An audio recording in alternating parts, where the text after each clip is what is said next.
Oi, gente! Bem-vindos a mais um vídeo do canal Além da Sala de Aula. Estou aqui de volta, 2023 já começou. Digamos que no ano 2022 eu dei uma sumida por aí, uma desaparecida, mas tudo isso vai ficar muito mais claro depois desse vídeo. E esse ano ainda vai acontecer muitas novidades por aqui nesse canal, começando por esse cenário, né, que nós estamos mais uma vez aí mexendo. Eu mais uma vez estou aqui mexendo agora com a participação da nossa amiga Sam,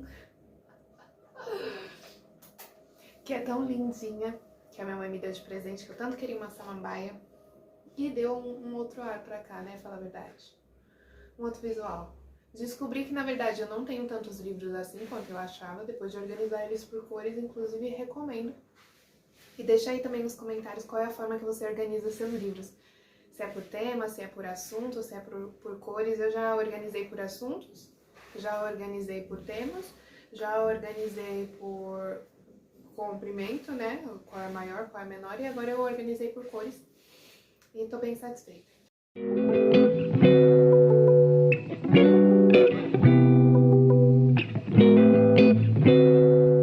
Não esquece de deixar o seu like e de se inscrever no canal pra gente ouvir um pouquinho mais sobre esse assunto que é o primeiro ano mais intenso da minha vida. Mas aqui estamos e vamos ao que interessa.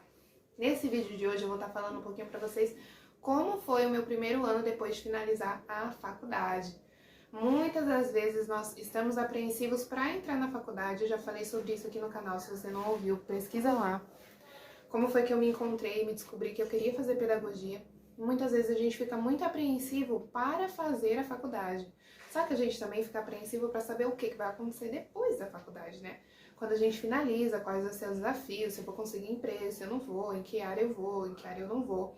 Enfim, são várias as dúvidas e indagações, tanto quando a gente vai entrar, quanto a gente vai sair também. Bom, eu estagiei ao longo da minha graduação, graças a Deus eu tive a oportunidade, eu fui atrás e consegui 2 estágios. Estagiei numa escola pública por um projeto e estagiei em 2 escolas particulares por um estágio de remuneração, né?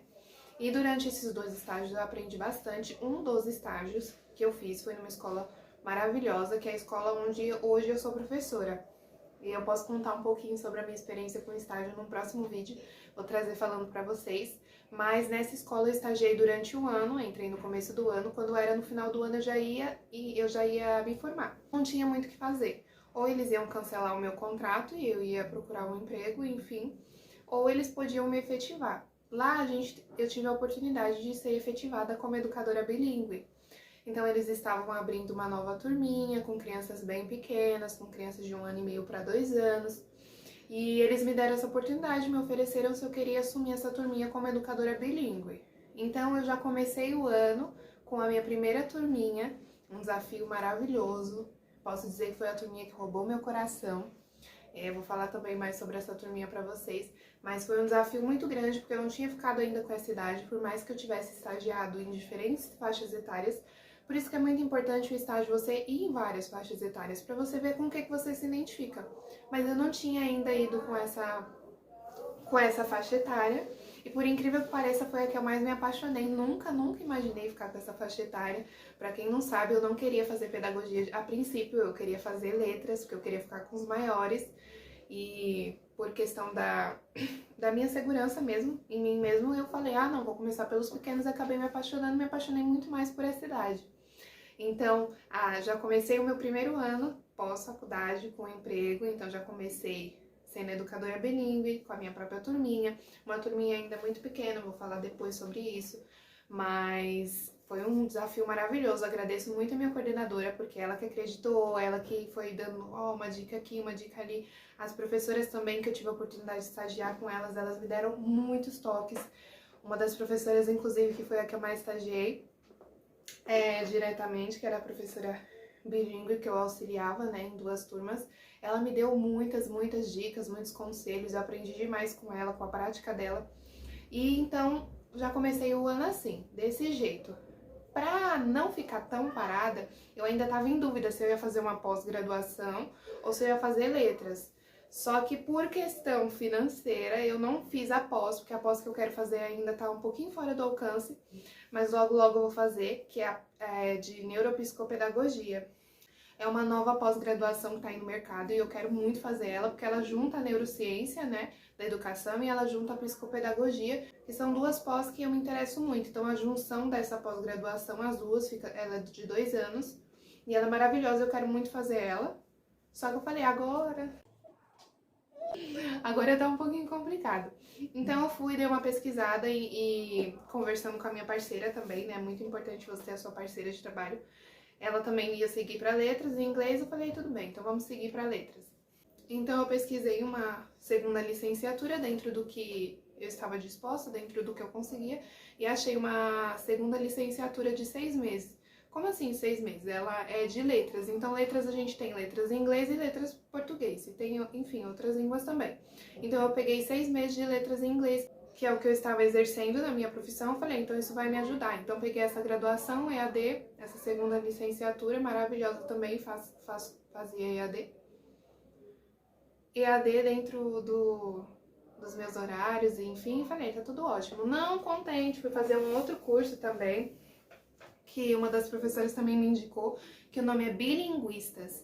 Então é um curso muito bom para você que é professora bilíngue, para você que está pensando em entrar nessa área, é um curso maravilhoso, porque ele não fala só sobre o inglês, ele fala sobre a sua prática com o inglês. Porque você ter o inglês e você lecionar esse inglês, você aplicar ele é muito diferente. Inclusive ele é diferente se você é uma professora só de inglês ou se você é uma professora bilíngue. Então, esse curso é maravilhoso, é um curso super completo, é EAD também, de 1 ano, mas as professoras são incríveis, estão ali sempre presentes, elas fazem encontros todas as semanas para tirar suas dúvidas, enfim, elas são maravilhosas. Inclusive vou deixar o arroba aí no vídeo para vocês, quem tiver interesse, vai lá, fala que você viu aqui no vídeo. E elas são incríveis, são maravilhosas, eu amo. Então foi um curso muito gostoso. E no começo do ano, como eu tava no gás também, fui pegando outros cursos livres, cursos menores, sabe, de uma manhã, amanhã de sábado foi um curso, que todos que as professoras me indicaram bastante, e que abordam metodologias que eu ia usar no meu dia a dia, que eu ia usar na minha sala de aula. Então lá a gente trabalha com a Régio Emílio.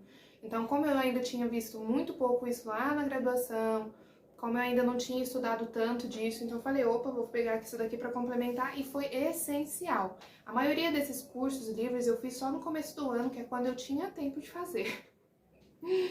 Que depois foi só ladeira abaixo. Então eu tinha tempo de fazer, então eu falei, vou aproveitar. E foi tipo um divisor de água na minha prática, na minha sala de aula, em todos os projetos que eu desenvolvi, todas as metodologias, todos os contextos, enfim, foi tudo maravilhoso.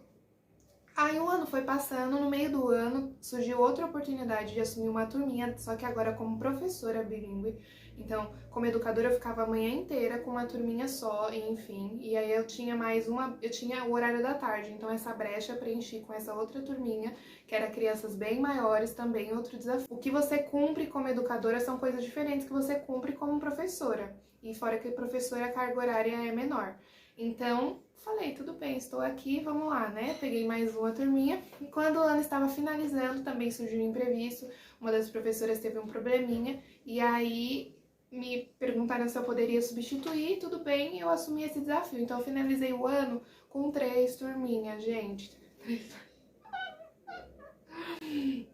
Então, eu finalizei o ano com essas 3 turminhas, todas as turminhas com faixas etárias diferentes. 2 turminhas era com a faixa etária próxima, mas enfim, todas no inglês, todas maravilhosas. Tive muito apoio da minha coordenação, que sempre estava ali me dando uma força, um gás. As minhas colegas também sempre ali me dando um apoio, porque foi um período de tempo muito curto, aconteceu muita coisa. Mas isso tudo só aconteceu por quê? Porque eu já estava preparada dentro daquelas exigências, né? Eu já conhecia o processo, já conhecia como funcionava, eu já sabia como lidava, já conhecia as crianças. Então tudo isso é muito importante. Meu primeiro ano pós-graduação foi coisa de louco, não sei te explicar o que aconteceu, entendeu? Foi um ano assim muito intenso, falo que foi um dos anos assim mais intensos, mas foi um ano que eu mais me surpreendi com as coisas que eu vivi, com as coisas que eu pude fazer, com os projetos que eu pude fazer com as crianças, experimentar, os cursos que eu pude aprender, os lugares que eu pude visitar. Então foi um ano assim sensacional que eu não esperava viver e que talvez você também tenha essa insegurança. Nossa, mas como é que vai ser meu primeiro ano pós-graduação? Isso depende muito do quanto você tem se preparado ao longo da sua graduação. Se você está fazendo uma licenciatura e você está buscando, você está conhecendo, você está saindo da bolha, você está se aperfeiçoando, com certeza as oportunidades que vão surgir depois também vão de encontro dentro do que você está se preparando para isso. Porque se você está preparado para aquilo e aquela oportunidade já aparece para você, você está pronto e você vai ver aquilo e você vai fazer o seu melhor. Porque não tem sensação melhor, não tem, de verdade, do que você estudar e você ver como aquilo acontece na prática. Porque na prática é muito diferente do que você está estudando. Às vezes o que você vai fazer com uma criança não dá certo com outra criança.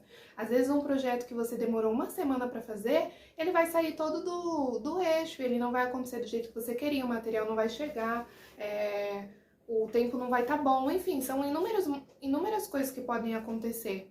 Mas o importante é você parar de ficar tão inseguro desse jeito, você ir se preparando, ir confiando e entendendo que à medida que você se preparar, é à medida que você vai ter as oportunidades para viver depois. Então foi um ano muito intenso, foi um ano que eu sou muito grata por ter vivido. Foi um ano assim que deu inúmeras histórias, inúmeras experiências, inúmeras vivências e também desejo isso para você. Então se você assistiu aqui até o final desse vídeo, não esquece de dizer qual está sendo a sua maior angústia agora durante seu período de graduação. Nossa, Sara, como é que eu vou conseguir emprego? Como é que eu vou conseguir estágio? Como isso, aquilo, outro? Deixa aí essas perguntas aí que eu vou trazer um outro vídeo ainda falando sobre isso. E espero que esse vídeo tenha te acrescentado, te motivado um pouquinho para essa sua caminhada, tá bom?